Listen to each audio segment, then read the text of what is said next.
Welcome to Superlative. I am your podcast host, Ariel Adams. In each episode, you will meet someone who has inspired or takes inspiration from today's wristwatch industry.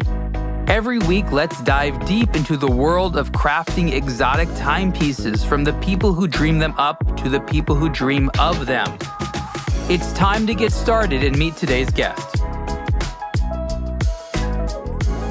Hey everyone, Ariel Adams here with the Superlative Podcast. My guest today is Romaric Andre. He is the founder of Seconde. Romaric, welcome. Thank you, Ariel. Pleasure to be there. Thank you very much for having me. So this is the second attempt at doing the show. We had some audio recording issues, so we've had a little bit of this chat before, and I started off with the second conversation, actually, or the first conversation. I'm going to start off this way, with you being the king of collaborations, and then you don't want to be the king. You sort of agreed, even though we had an interesting discussion about the meaning of collaborations. But it struck me, why don't you want to be the king of collaborations? Because the idea behind was making many collaborations on a short period of time doesn't make you the king of collabs. I mean, that's not a question. That's not a race. That's not a question of a frequency. So that's why I played and I rebounded a little bit on that, maybe to suggest that first of all we have to define what's a collab, and second, it's not a race. Absolutely. I guess what I meant by that is the prolific nature and the variety of the collaborations you've done recently, in my opinion, make you know more about what works and does not work in collaborations than probably almost anybody else in the market right now. And if you look at it that way, do you now agree or disagree? I will always disagree on on being, to receive a prize on a competition that does not exist actually. But I understand your point, and thank you for that, because what's really important for me is that I've got ideas, and now those ideas can have platforms thanks to the brands that are coming to me, or thanks to the brands I'm trying to reach and to talk to. My ideas can express themselves, and the frequency you are suggesting right now is because I may have many ideas that were locked in for some time, and recently, because I started to get some traction and some recognition, I guess I could open I could open the door for all these ideas, and now they are finding their platform. So yes, you see many of my works going out right now. So let's go back a little bit to the formation of Seconde. 2018, I believe, is when you first started, and I remember immediately people were talking about it. They're like, Ariel, what do you think about this?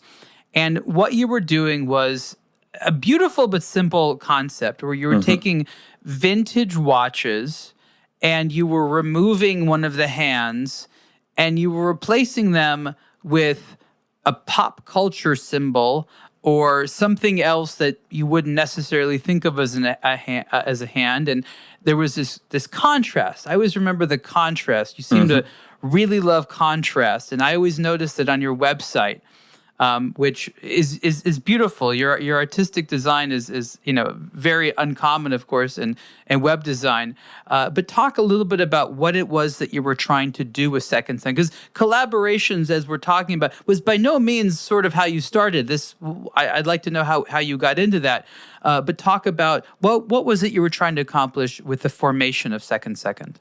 This idea came within a context, and my context at this moment was I was ending a first journey, I would say, where I started to co-founded a company that was a complicated journey that did not end extremely well. It did not end bad, but the company never was profitable, so it had to stop. And then I was kind of tired of having a team, because I'm not a good leader. I was tired of talking with investors because maybe I'm not a good businessman. I was tired of all of the usual constraints that you can imagine in a startup. And I felt and I wanted to do something extremely simple. And at this time, buying a few vintage watches for a couple of €100 was something that seemed possible for me. And what I consider those vintage watches as a raw material. And then I was like, I'm sure there is something to do with that raw material. And you try to find a way to differentiate those vintage watches from the existing things that you see on the market. And I like to apply some contrarian mindset to something that I see. And because at this time you could hear over and over that the intrinsic value of a vintage watches comes from the fact that they are not touched. There is not a single piece that has been changed. And so the value is there because the piece is intact. So I wanted to do exactly the opposite. So, oh, guys, you are looking for untouched vintage watches. Okay, I'm going to show you something. And the something is to go total opposite of that and to change what usually you cannot change, which are the ends. So it creates like a huge contrast, visual contrast. It's a little bit of disrespect from the initial designer of the watch. I reckon that I'm doing something that maybe the first designer of the watch wouldn't really like. But that's my approach as well, to be at some point a little bit disrespectful with what has been done.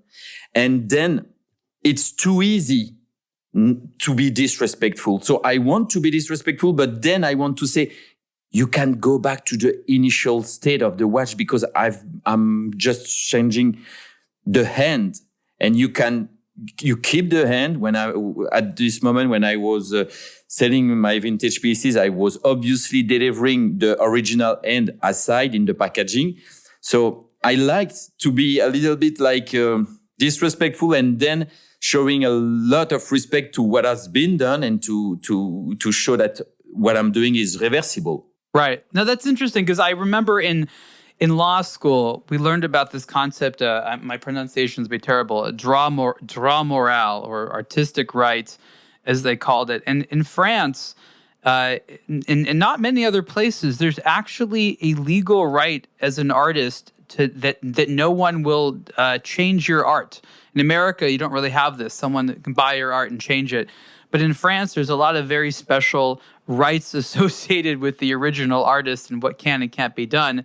This reversibility that you built in is kind of the ultimate safety for this, right? Yes, and it was really a safety net for me, and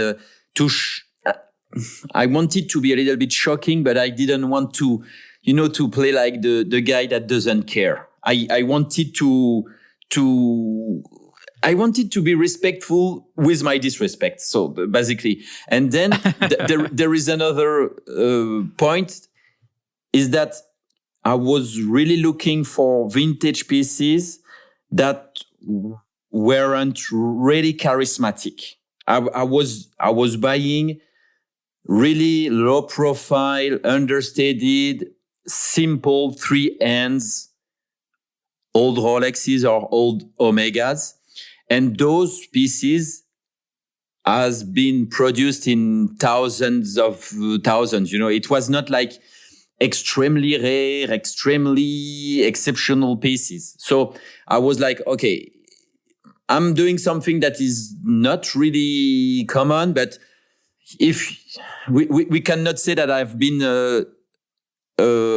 sabotaging the Mona Lisa. You know what I mean? It was not like one piece that I would destroy. It was not the idea. Where did you learn to be a designer? Did you go to design school or were you self-taught? I didn't. I went to a business school, and I'm not a designer. You know, now I can say that after 4 or 5 years of Seconde, yes, I've got visions. I see stuff in my head, but usually I am not super able to replicate on a piece of paper or to replicate on a laptop what I've got in my mind. So I try to find ways, and that's why the first ends that you could see on vintage pieces I was working on was pixelized design. Because pixelized design, it's easy to do. You just take a grid and then you try it. You get inspiration from what you can find on the internet, and then you adapt and stuff like that. So it was my way, my bypass to do something visually pleasing, but without being a great designer. And then when I did that, I had to shoot the pieces to post them on Instagram. And that's where I started to realize what I'm going to do. And I only played with paper, with random stationary products, with stuff really from a daily common life. And because I did not really masterize the designer tools, I had to find background from my day-to-day life, and it worked because it stand out from the usual aesthetics of this industry. And you always had your sort of emotional visionary guidance of contrast, right? Because there's always this interesting contrast of this is luxury, this is not. This is old, this is new. This is clean, this is dirty. And where does this come from in your life? This sort of clear fascination with the value of contrast. I think maybe it's maybe we are going too far here, but I think it's an extension of who I am. That's okay. Or maybe I'm going too far. What I mean is that maybe we are trying to make some connection between the way I'm in life and the way I visualize things and I design things. But probably it's because I'm a solitary guy. I'm a little bit.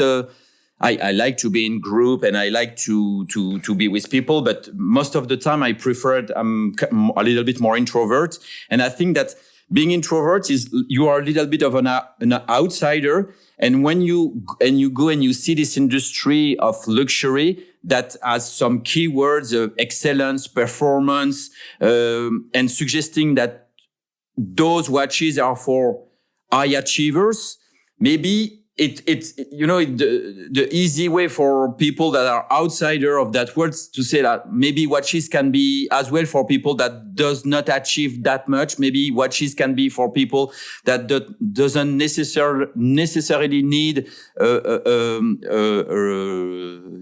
crazy expensive cars and crazy life. So I went the total opposite, but I'm not criticizing what the industry is doing. I totally agree that this industry has to express and to visualize things that are like, I would say, that are empowering.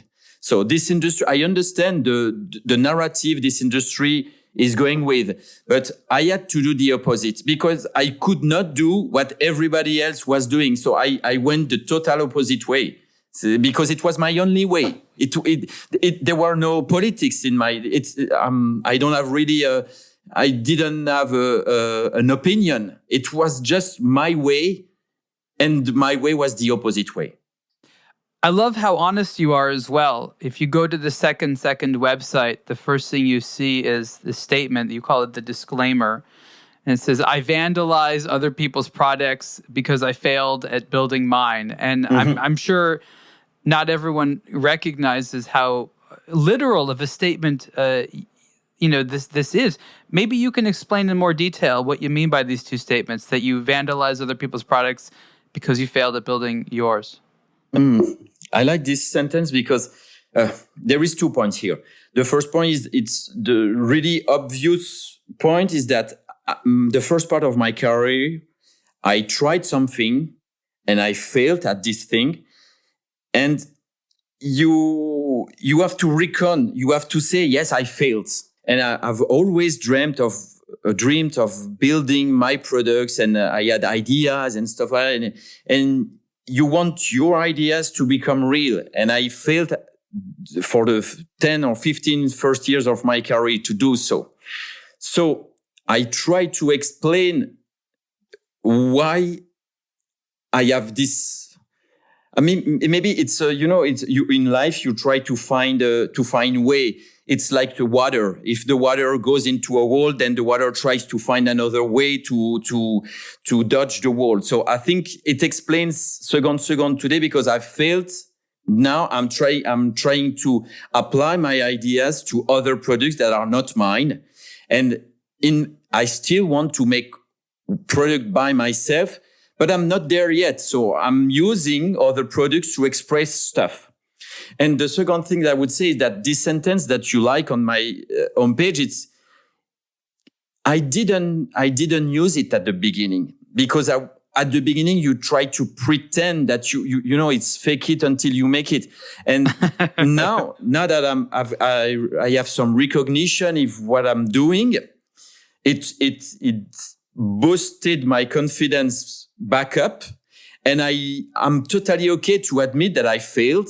That I want to admit as well that it's easy to play on other products than yours. It's a little bit, it's way more complicated to build a product and to build a brand than just doing what I do, standing outside, looking at things, and then try to be funny, try to be ironical. It's a little bit the comfortable situation. And I want to suggest that. So I don't want the guy being only ironical, satirical, and be proud of him. I'm happy to have this ironical sense, but I want to respect as well people that are building their own products. So yes. No, absolutely. You obviously had to do some research for what I call the mod watch community, or these are people that modify watches, which is sort of an interesting underground world, which you really represent. You are part of the modifier. That's sort of what you do. And so before you started your brand, I'm sure you did a lot of research in this community. What did you learn about the interesting things that this community was doing? Maybe some of the opportunities, the missed opportunities they had that maybe you could take advantage of. Talk a little bit about the sort of watch modification community as you see it. I was quite impressed by the, can we say, handiness? Those people are super able to resourceful. Resourceful. And they are able to replicate dials and to mod dials, hands, indexes, case. And I'm super impressed, because when you go in the industry, you can see that everything is complicated, actually. Making a hands is not that easy. Making a dial is not that easy. And the delays are crazy and stuff like that. So I was extremely impressed by those mods people. The research, they could make things happen. And I felt a little bit, I was like, okay, I'm not able to do that. I'm not going to have my workshop, and I'm not going to be that guy that can make miracles, technically speaking. So I was more like, my miracles, if I can say so, it would be on the creative aspect of things, not on the really technical aspect of things. And my key point was that I wanted to make modifications that were resonating with the watch itself. So I did not put a pixelized sword on whatever vintage watches. I wanted to put a pixelized sword on vintage Rolex to defend the crown. I wanted that every of my design could be explained, or could have some sort of relevant link with the watch itself. When I decided to put a little cloud on a Air King, you can see the link. I don't want a cloud hands turning on whatever Seamasters. There is no point. So I stick to this idea of each design of my hands has to resonates with the watch itself. And why I'm saying that is because in the mode scene, the modification are they are a little bit generic. They could be, those modifications could be applied on whatever watches. And that's something that I did not want to do. I wanted to make stuff really relevant with the said watch, the said vintage watch. So I could again show respect to the watch itself. And again, try to surround my disrespect with some respect and context.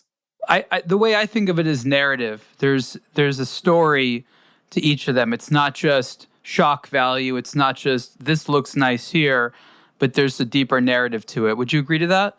I agree. And that's something I stick to. Because, for example, when I did this pixelized swords, or when I did some pixelized sneakers, I could feel that the design by itself got tractions, and I receive hundreds of requests like, can I have this end, but to be installed on another watch? And I constantly rejected those requested, because then this narrative is fall apart. And I didn't want to go that road.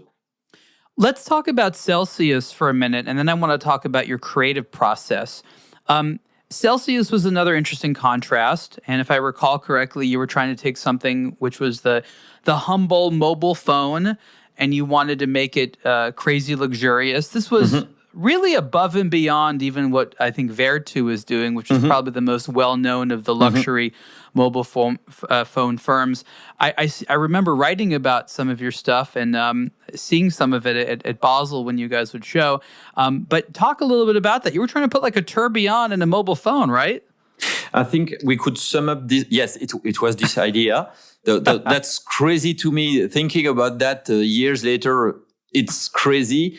I still want to own the thing. I don't want to say, oh, that was the old me thinking weird. But I'm still connected with this project, and I don't want to reject it. But that was crazy. But let's say that it started with a market analysis. We could see Vertu, which was Nokia subsidiary, going in that direction. So saying maybe there is a market for luxury mobile phones, and seeing a market leader like Nokia believing in this possibility of the emergence of a luxury mobile phone market, we were like, okay, maybe there is a market, but what can we do that is not just making mobile phone in gold or putting diamonds on a mobile phone? And then came this idea of a contrast again, of merging things. It was like merging electronic device with high-end micromechanics. And we came up with this clamshell mobile phone that each time you were opening and closing, you were rewinding a mechanical watch inside, and this mechanical watch happened to be a tourbillon mechanical watch. So it was the fusion of two worlds. Because of the size of this electronic device, we could really expand and enhance the beauty of the micromechanics, and you could see all the train gear from the tourbillon that was out-centered to the watch caliber. So it was like quite impressive. But then the market it was hard to explain to the market that you could pay this kind of money for a mobile that was just claiming to carry voice. It was not a smartphone. It was only a voice. It was a voice-only mobile. And then it was complicated to explain the timeless aspect of the micromechanics and some sort of short-term aspect of the electronics beneath the micromechanics. So it was complicated, and maybe it was irrelevant, but we had to find out.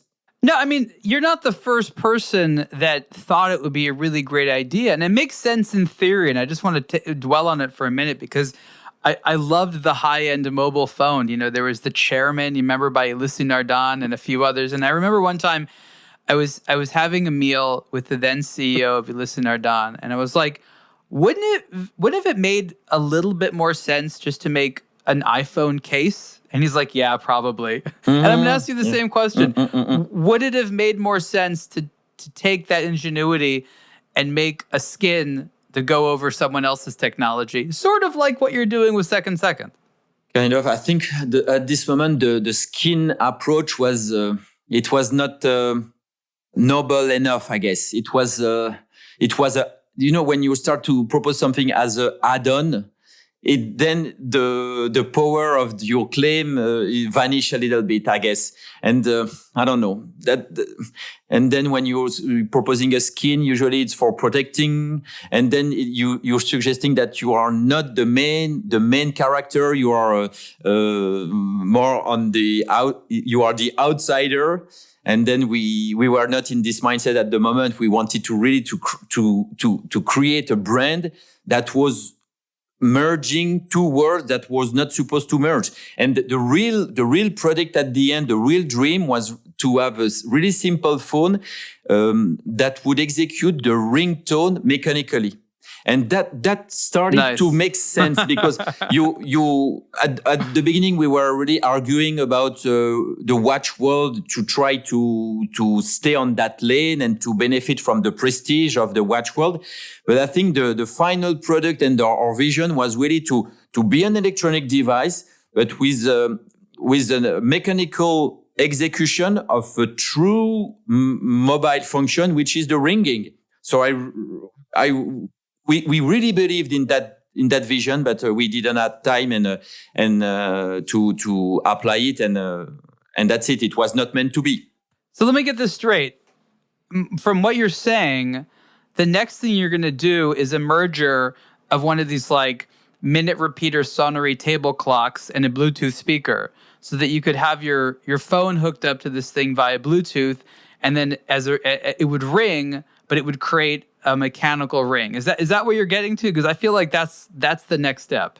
That could have been, and now it's what seems odd to me right now. It's that when you're talking about micromechanics and this kind of beauty that you can see in the watch world, is that it's really simple to operate, and you just have a piece that you quite understand. Maybe you don't know every detail of the mechanism embedded, but you understand visually through the gears, through everything.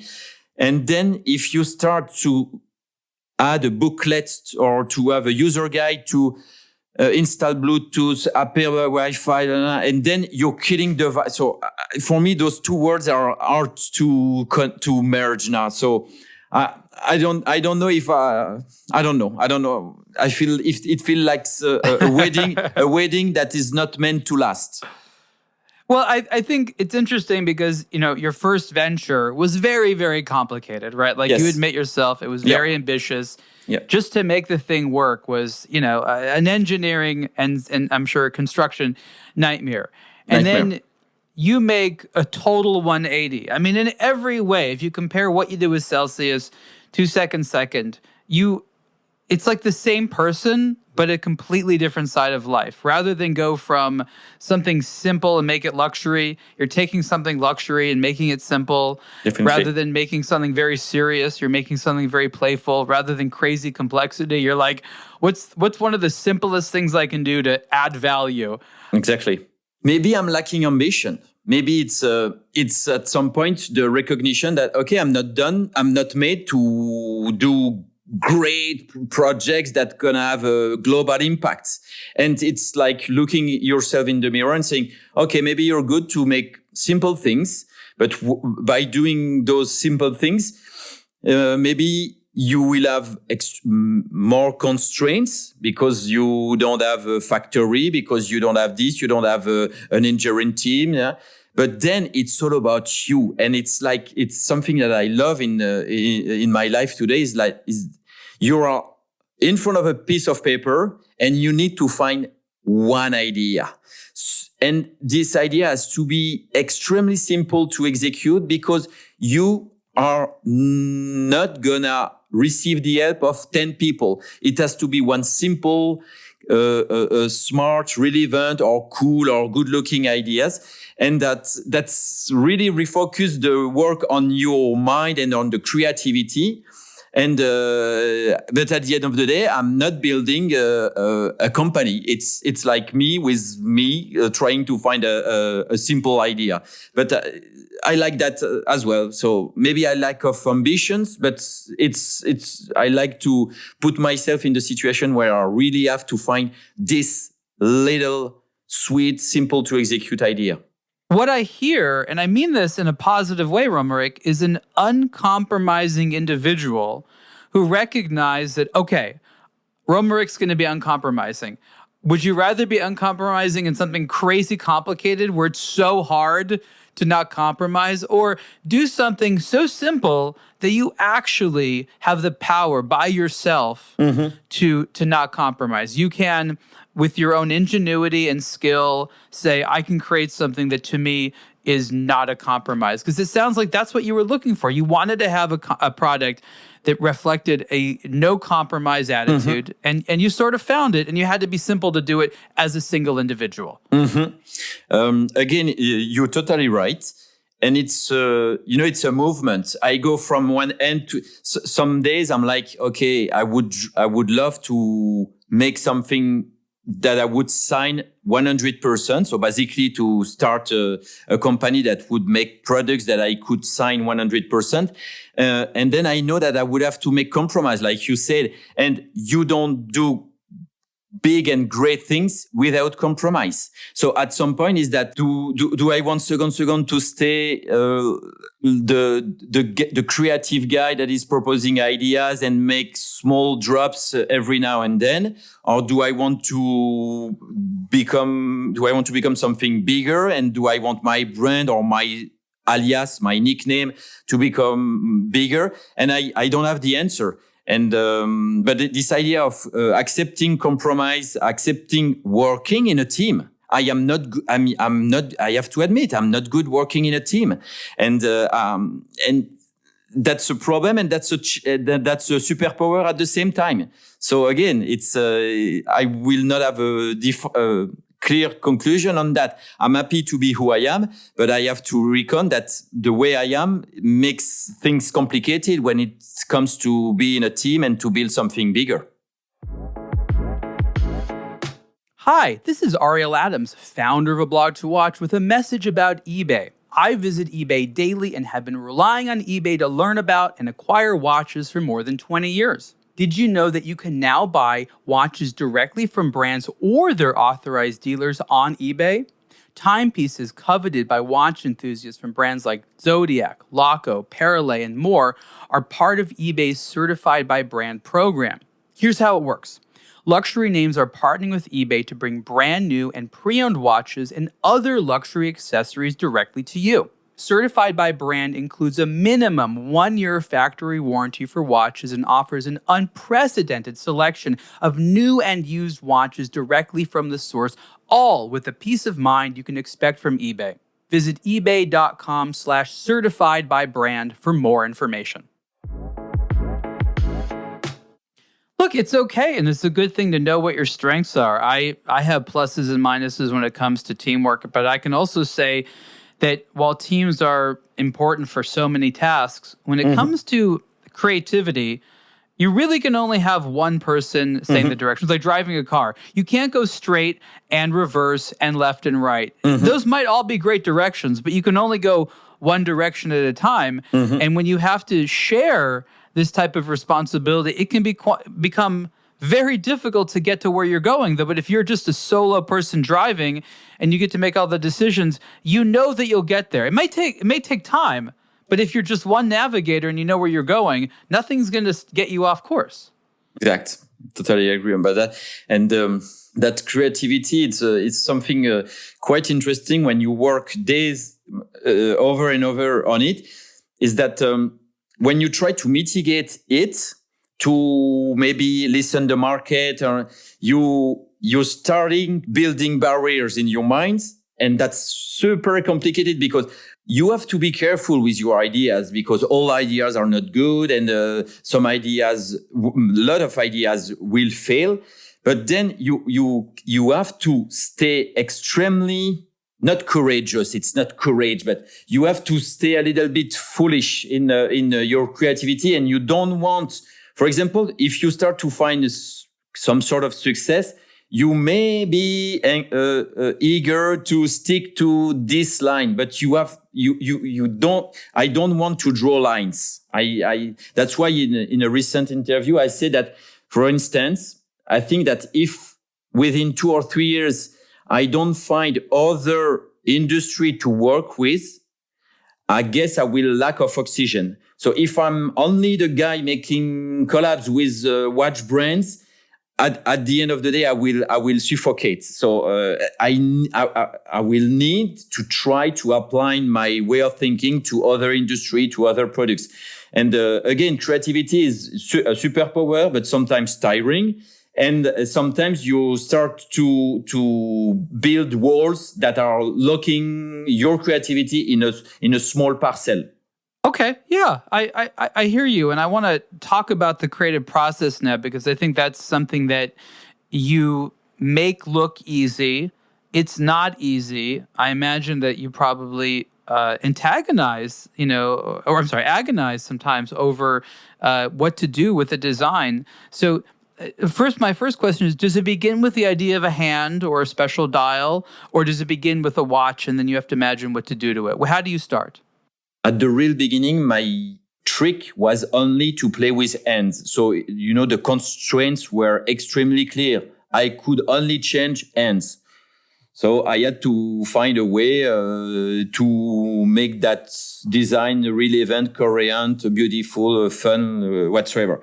Now that I'm able to work on dials, on keys, on bezels, on bracelets, the starting point is not the same anymore. It's more global, and and usually there is no rule. I don't know. So basically, it's like I try to understand the brands, the value of the brands, the name of the product, but I don't know what's gonna be the good door to open. So I'm trying a little bit of everything, and the problem is that when you open one door for one project, the next project, you have to find a new door to open. So that's the tricky part, is that every project makes me a little bit more recognized in the industry, but every project is closing one door. So it's tricky, but I live for that. I mean, I'm waking up at night because I've got ideas. It's I'm sometimes my wife and kids could testify on that. Sometimes I'm like totally closed for 20 minutes because something is happening in my head, and it's on weekend, and it's not it's not a 9 to 5 job. It's creativity. It's all the time. So that's why I need to be careful with that, because at some point you need to.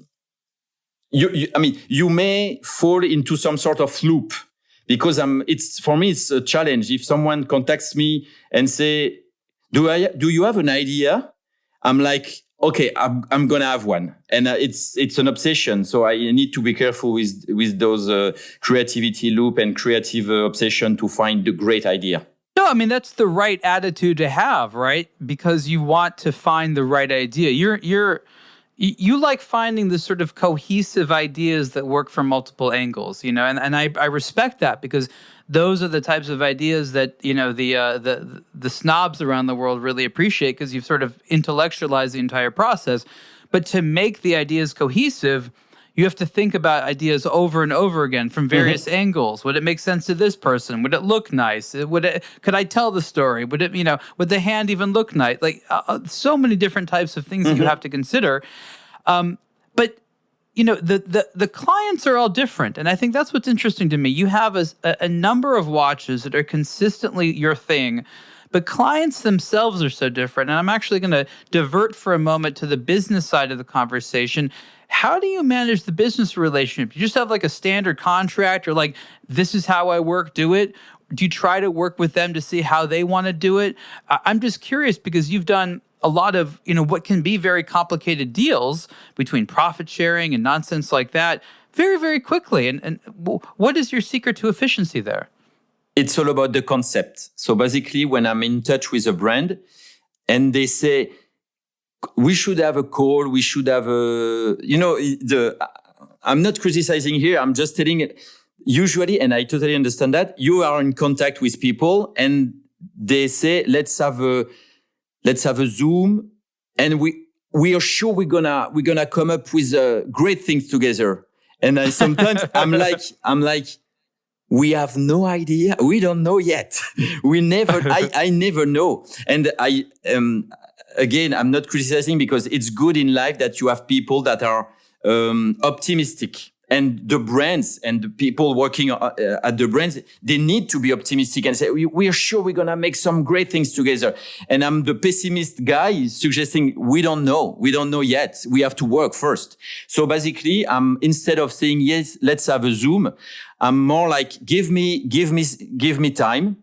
And I'm working on my end. And I love to enter a Zoom with a concept. So we know what we're talking about. We know the power, we know the scale, we know the impact. We can say, oh, that's a really niche approach, or this one may have a bigger impact, blah, blah, blah. But talking without concept about royalties, about business, about timing, about volume, it's impossible for me. So that's my mantra is usually, give me some time. And if I've got a concept, I will come back to you. And then when I've got a concept, everything is clearer, because if you start to put the concept on the first criteria of your business relationship, it's the best way for me to stay relevant. I don't want a financial aspect of a conversation be the main driver. I'm not saying that I'm not looking to be profitable, but I don't want. If I start to do that, I will lose traction. I will bore my audience. So the concept, and then everything will follow.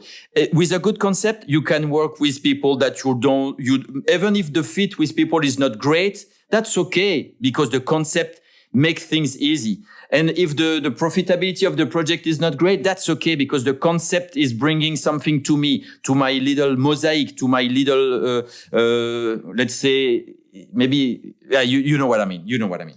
Yes, absolutely. And I definitely agree with you that you have to begin with something people get excited about. I have these same issues. Everyone wants to talk contracts and numbers, and you're like, what are we even doing business about? We don't even, so you have to sort of temper the conversation and also help guide them.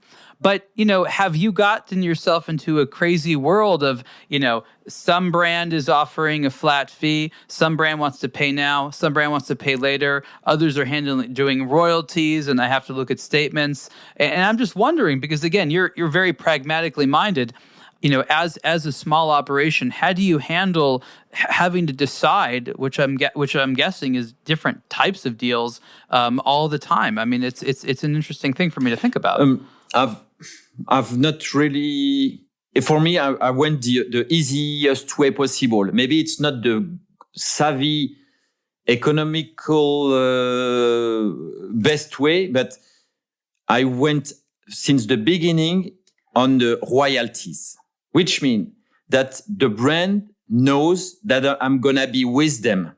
I'm gonna be extremely, and if, let's say, we've got a good concept, we know, the brand knows that the concept is good, I am happy with the concept, then I want them to feel that I'm not selling the idea and then I leave and I'm, bye-bye, I have another collab to do. So I want the brand to feel that I'm going to be with them for teasing and for talking about the concept for launch day. So I'm with them and I'm financially interested in the success of that launch.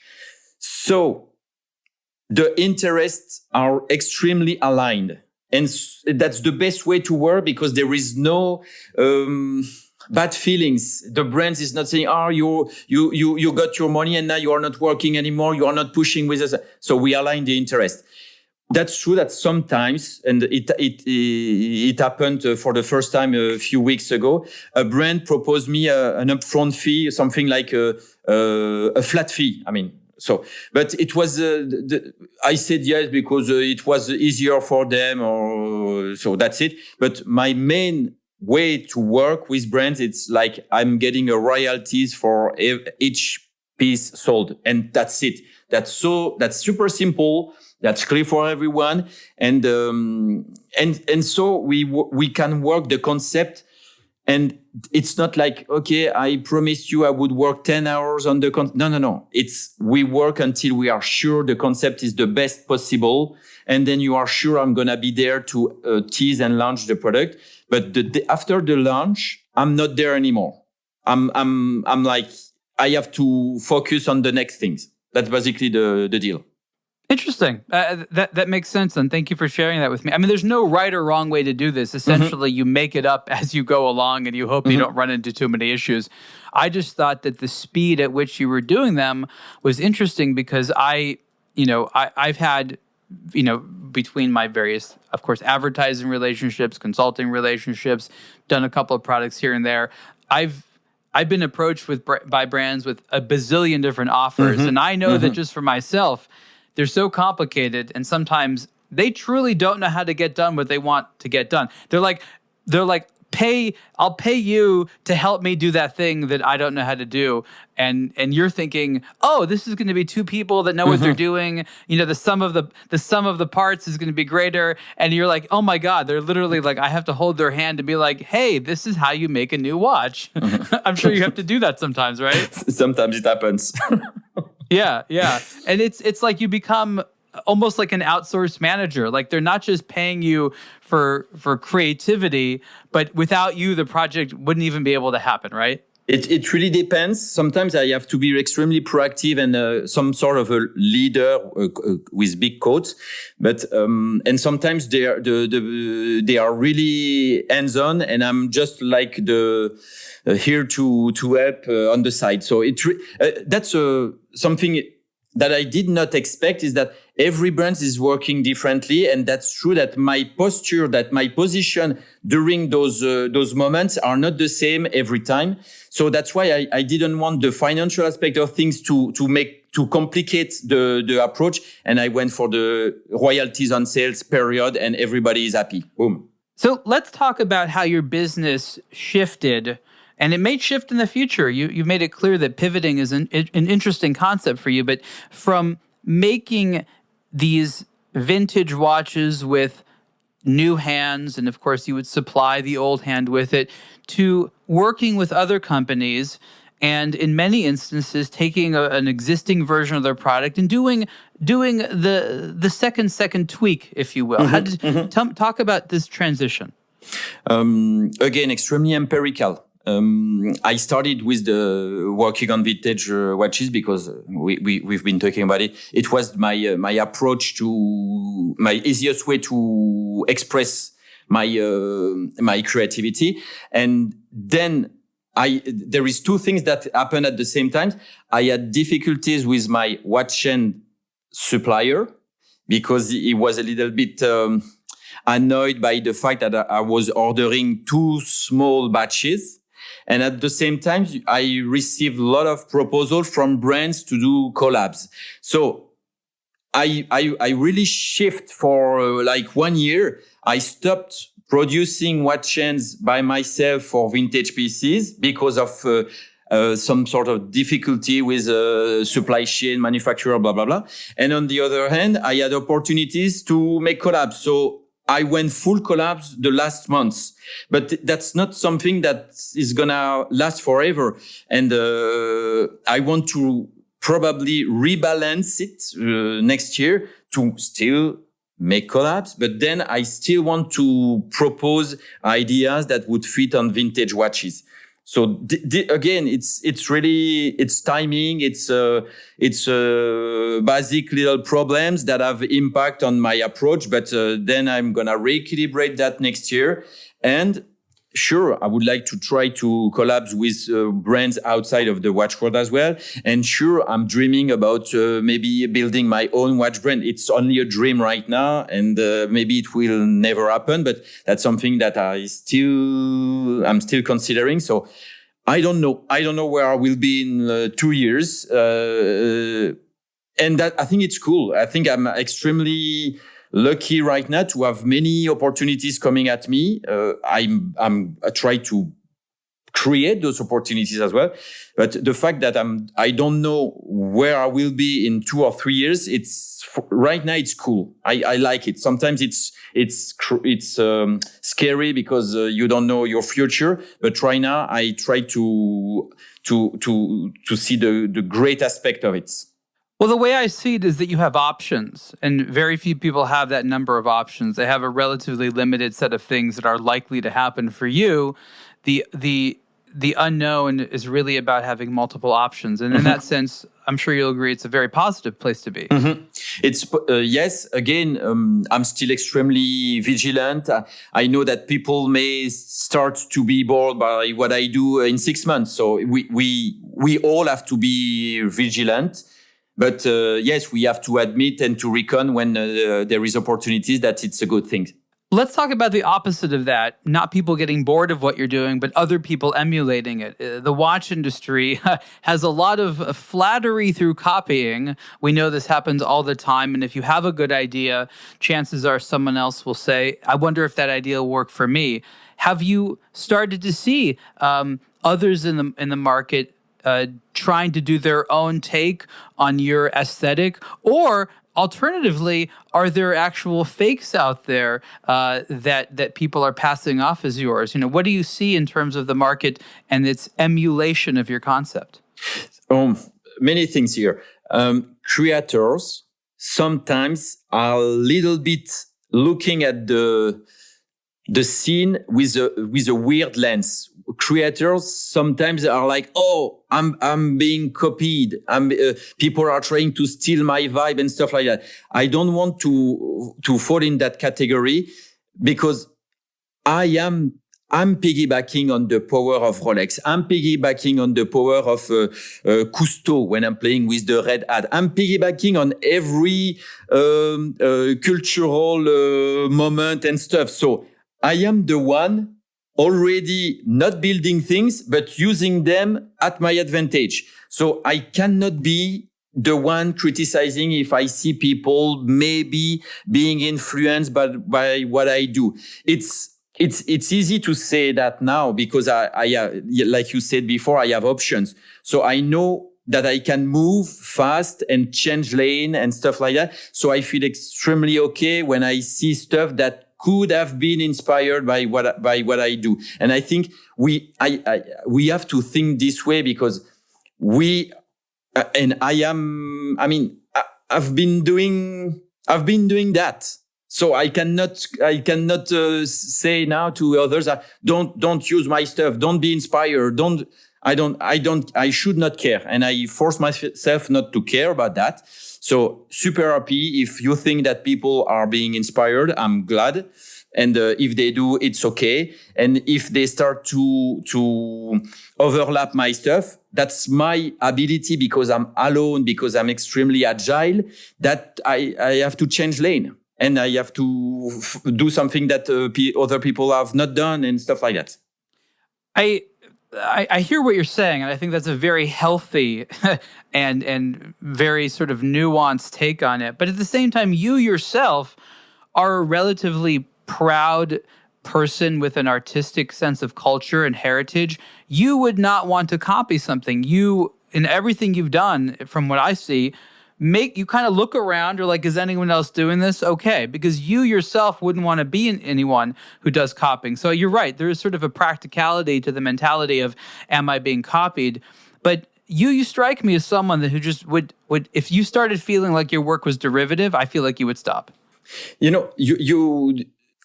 have an ego, so I'm proud of myself when I've got this idea. You're like, okay, I found it. You're proud of yourself, but then for instance, you said I'm not copying, but maybe I am. For instance, when I saw some old paintings from the 16th centuries being repainted by people, you take a really old school paintings and you change just one little things to add some cultural modernity of it. Maybe that's exactly what I'm doing on watches. I don't think I've got inspired by that, but when you see that, actually, it's the same. It's taking something old and try to add a modern element to it and to make it like, to create some sort of visually unbalanced. But that's the moment, we like that right now. The culture is liking to bring two worlds in the same place. But so we are all applying the same sort of attitude at the same. You could say that I'm applying street art culture as well. The pixelization, I'm not the first to do that. Maybe I've been inspired by others. So absolutely, but it's the novelty in the space you do it. You're right. No human is ultimately that creative. We simply borrow one concept from one area and we lend it over to another. We're like, oh, it works over here as well. But there is that leap in creativity of just doing that. Yes, but okay, thank you. But now I'm playing against myself here. Gérald Janta designed funky hands with Donald and Mickey. So that's innovative? No, I'm not. He was doing that way before me. But he wasn't doing it on someone else's watch. You were making a commentary. You're sort of Andy Warholing it, which again, you're right, is from a world of art. But you're clearly a lover of two worlds enough to know that I love this in art. I bet it would work in watches because I love watches enough to know that I would like it. Okay, thank you again. And it's fun too, because you are playing for me and I'm playing against myself, and that's cool. And that's I like this kind of debate. And another point I would add is that's one of the reasons I'm not shy of making a lot of collabs, because when you've got something, you need not expand, but you need your stuff to be seen.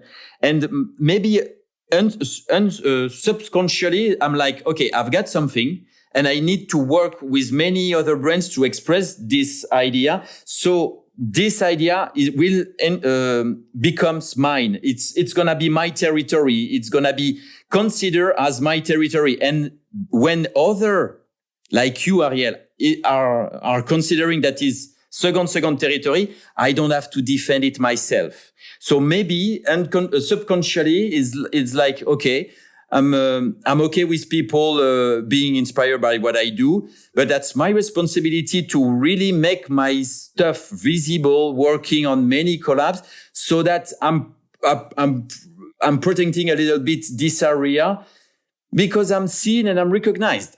I don't know if I'm clear, but yeah.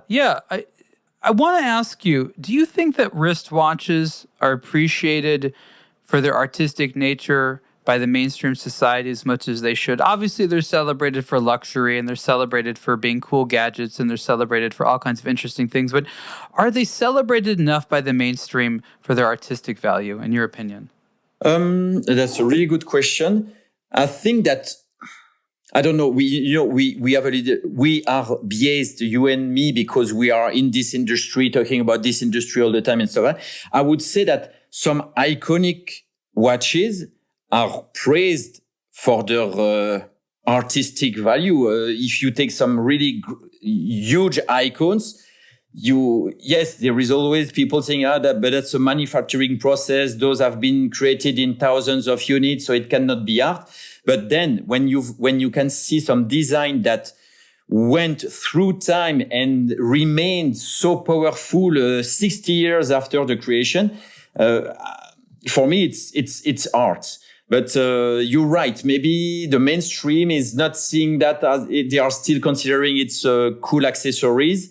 But that's the same discussion that you could have with the car industry. Is a great car a piece of art or just manufacturing output?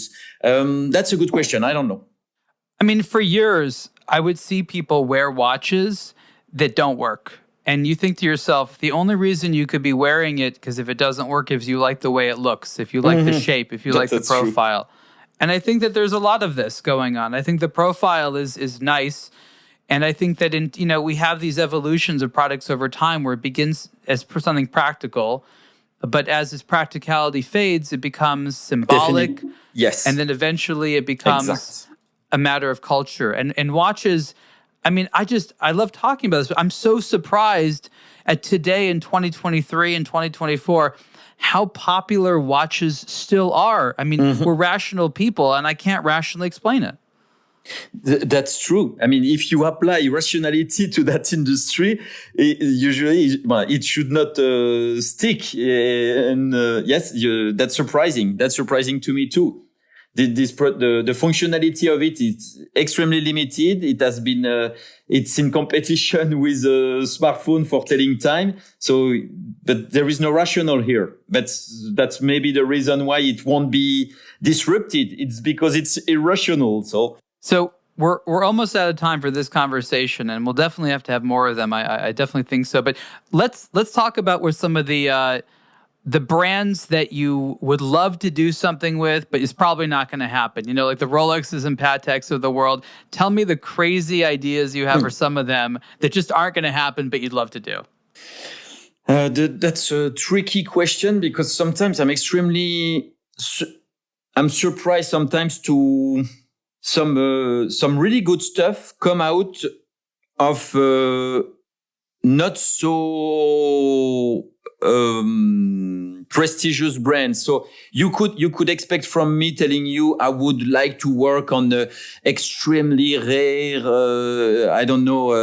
Patek from the pocket watch from Marie Antoinette and stuff like that. So working on a historical piece, but I don't think I need the watch to be extremely prestigious to make the idea stand out. So I quite don't know to answer your questions because no, that's true. You've already given me the idea of the Marie Antoinette with a little guillotine hand. Yes, that would be a good one. That would be a good one.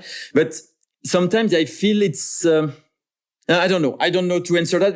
There is many ideas that could be extremely relevant, and I don't have a dream, the dream brand that would say yes, the dream product that could, I don't know. I cannot answer that. I mean, it's fun to speculate because yes, anything could happen, but there's sort of a knowledge or an agreed upon awareness that like a Rolex, even if half the people at Rolex love what you do, would never be like, come on, let's do a collaboration together, because they're just not the types to do that. So that's why it's fun to joke about it, because there's such a I don't want to call it a pretension, but maybe by marketing necessity, they have to take themselves so seriously that they would never, I see what you mean, be able to play with these types of whimsical ideas. Mm-hmm.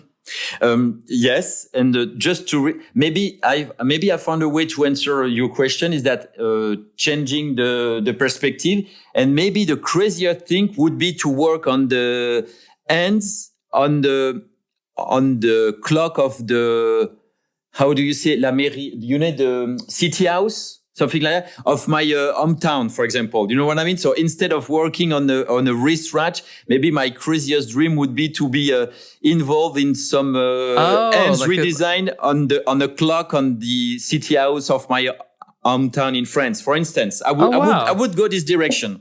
So what would the hand be? The city clock from your hometown, what would you repurpose it as?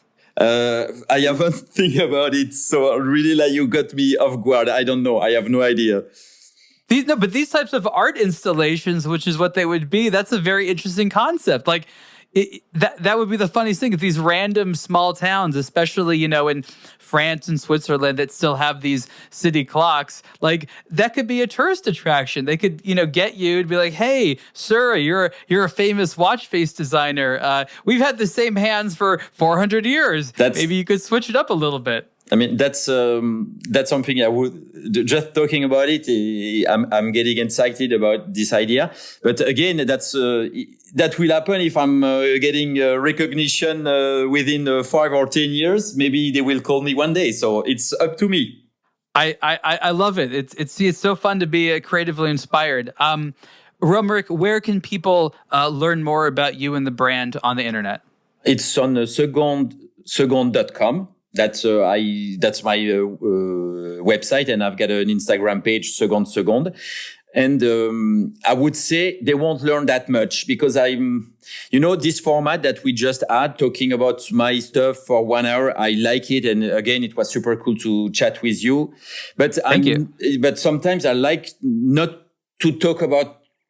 If you go on my web page, you won't read the full bio of Romaric Andre, what he has done, what he's gonna do. Sometimes I'm like, we don't care. We don't care about that. So let's not talk about it. And I like sometimes to participate to podcasts, to exchange, and to not to be the mysterious guy over and over. But then they go to my webpage and they will feel and they will have some sort of grasp of what I'm doing, but they will not have the answers because I don't have answers. It is a great website. I recommend you go there. Romaric, thank you so much. Thank you very much, Ariel. We hope you enjoyed this episode of the Superlative Podcast. This show relies on support from you, the audience. Please subscribe, review, and share Superlative with your friends. To get the latest watch news and enthusiast commentary, also listen to the aBlogtoWatch weekly podcast. For show ideas, comments, or business, please contact us at podcasts@aBlogtoWatch.com.